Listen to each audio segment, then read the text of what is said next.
America Iran से actually जंग हार चुका है। अब न्यूक्लियर जो है वो ब्लैकमेलिंग के लिए इस्तेमाल हो रहा है। अमेरिका को उसकी बहुत कास्ट देनी पड़ रही है। अमेरिका अपने आप को जान छुड़वाने के चक्कर में ईरान की ये शर्त मान जाता है कि जो जी चाहे तुम करो अपना हुर्मुज़ की पट्टी पे।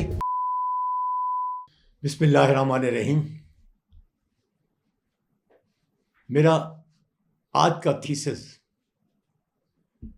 ये है कि अमेरिका ईरान से वर्चुअली जंग हार चुका है। जब उसने ईरान पे हमला किया था उसकी कोई एग्जिट स्ट्रेटजी नहीं थी, क्योंकि वो अपनी ओवरवेलमिंग फायर पावर और अपनी ओवरवेलमिंग मिलिट्री माइट के साथ ईरान पे हमलावर हुआ था और ईरान की डिफेंसिव स्ट्रेंथ को, उसकी आवाम की रेजिलियंस को और उसकी रजीम जो थी रूलिंग रजीम, उसकी स्टेडफास्टनेस को अंडर एस्टिमेट किया था।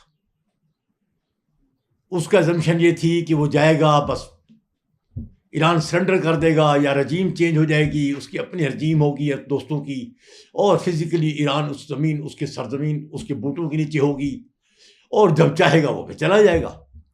जबकि सब चीज़ उल्टा हो गया। अमेरिका को उसकी बहुत कास्ट देनी पड़ रही है। अब उसको ये भी एहसास हो रहा है कि मैं अपनी जंग नहीं, मैं इजराइल की जंग लड़ रहा था और कीमत मुझे देनी पड़ रही है। वो कीमत इकोनॉमिक में भी है, इकोनॉमिक कास्ट भी है, ह्यूमन कास्ट भी है, पॉलिटिकल कास्ट भी है। और ये वो कास्ट हैं जो अमेरिका को दिन ब दिन वर्ल्ड में ह्यूमिलिएट करती जा रही है। इसलिए अमेरिका अभी भागना चाहता है। जिस तरीके से वो कोरिया से भागा था, वियतनाम से भागा था, इराक या अफगानिस्तान से भागा था, without any proper exit strategy. खुद तो अपने आप को एक्सट्रिकेट कर गया इन खित्तों में, लेकिन इन खित्तों में उसके जाने के बाद खित्ते आग में जलते रहे। आपस में खाना जंगी में, जंग अवामिल में, पॉवर्टी में, हर चीज़ के अजाब इन खित्तों ने झीले हैं। और कुछ खित्ते, अफगानिस्तान जैसा मुल्क अभी भी झील रहा है।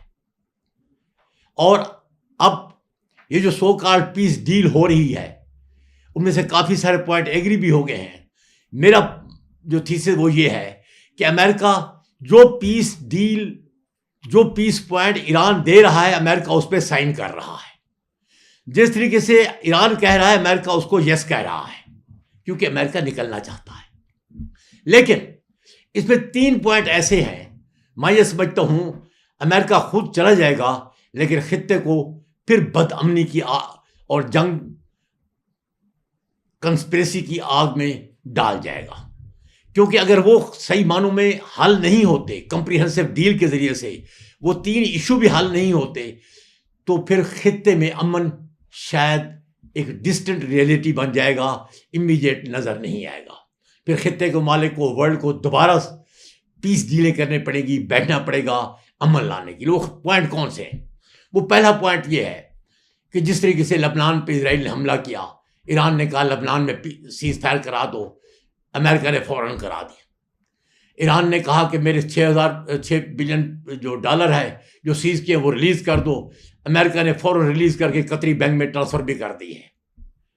ईरान ने कहा कि जेडी वैंस आए, उसने जेडी वैंस को भेज दिया पीस टॉक के लिए। अब जो ईरानियन प्रॉक्सी पे इतराज था अमेरिका का वो इतराज पीछे होता जा रहा है। क्यों? ईरानियन प्रॉक्सी तब रुकेंगे ईरान से जब फलस्तीन का मसला हल होगा, 2 स्टेट सोल्यूशन हल होगा। अगर ये 2 स्टेट सोल्यूशन हल होता है तो प्रॉक्सी रखने की जरूरत कोई नहीं है। तो अमेरिका को गारंटी देनी होगी कि मैं अभी पीस 2 स्टेट सोल्यूशन की तरफ फिजिकली अमल दरामद करवाऊंगा, जबकि अमेरिका वो नहीं कर रहा। अमेरिका इसको ऐसा छोड़े जा रहा है। भाई अमेरिका, ईरान और इजराइल का तो मसला ही कोई नहीं। जंग क्या थी? इजराइल और ईरान के दरमियान इशू मेन जो है वो प्रॉक्सी का है, जो भी है उसकी बेस से रीजन तो फलस्तीन है।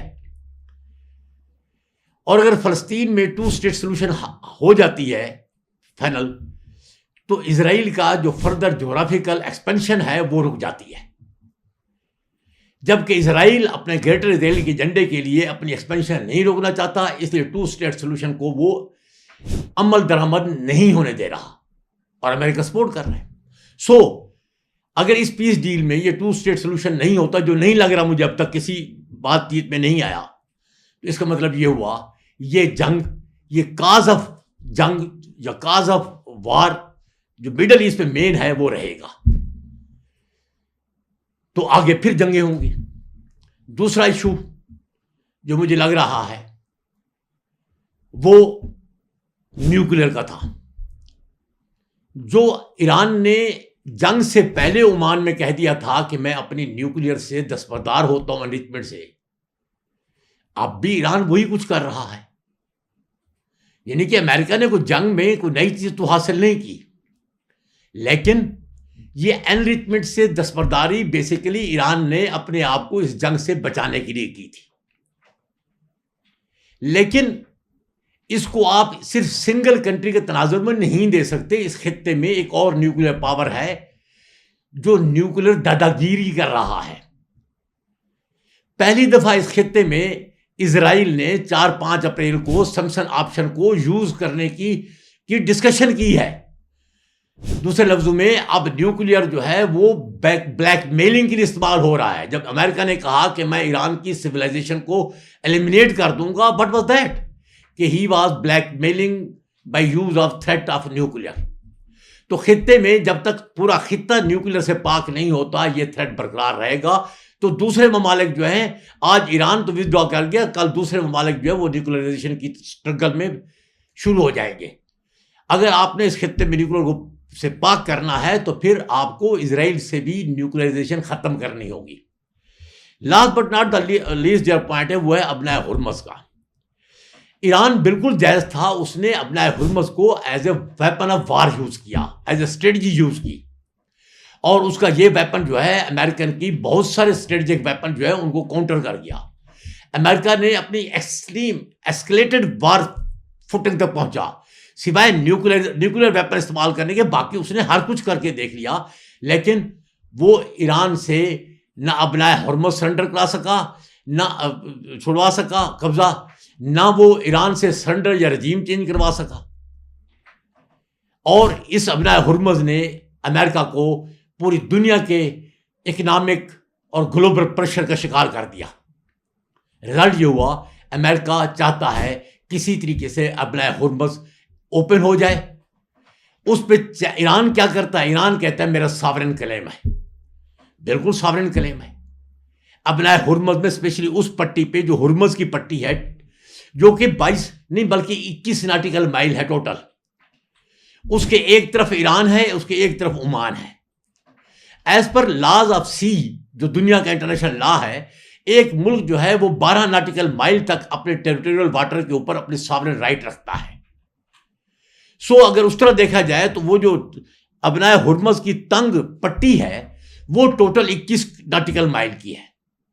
अगर 12 नॉटिकल माइल आप दें ओमान को और 12 दें ईरान को तो फिर वो कम है।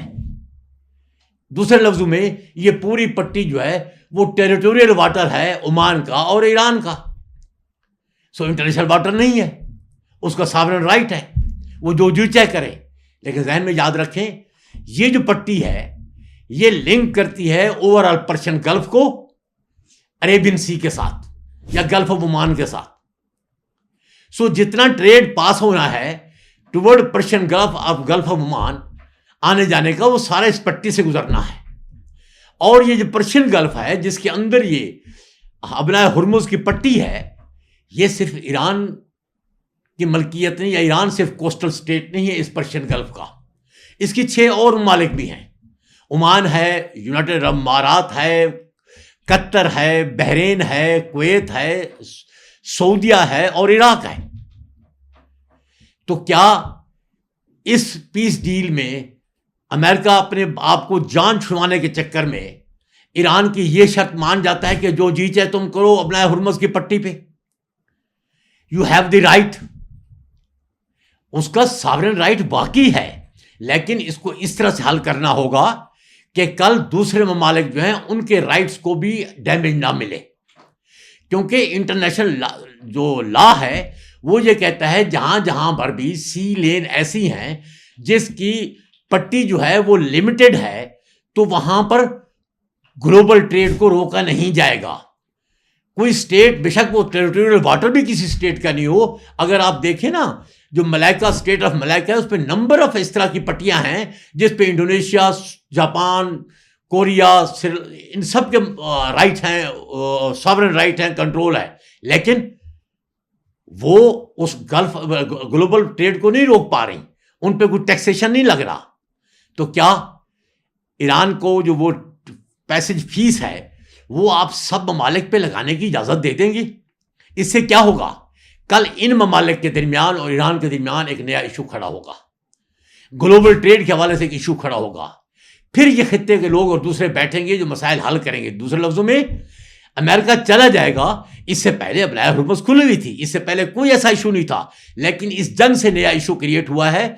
और इस इशू को अगर इस तरह छोड़ के गया तो ये जंग फिर, जो आप जो कहते हैं ना लास्टिंग पीस, ईरान की डिमांड है कि इस जंग को ख़त्म नहीं करना बल्कि हमेशा के लिए जंग का खात्मा करना है, फिर वो नहीं हो पाएगा। इसलिए मैं ये समझता हूं कि अमेरिका भाग रहा है, लेकिन जो उसके मसालतकार हैं, जो दूसरी रीजनल स्टेक होल्डर हैं, they must get involve in it. वो इस मसले को हल करने का अभी से कोई फ्रेमवर्क जारी करें। कोई रेगुलेटरी फ्रेमवर्क उनकी मर्जी के बगैर नहीं होना चाहिए जो खित्ते के अपना हुर्मुज़ को रेगुलेट करे। Thank you.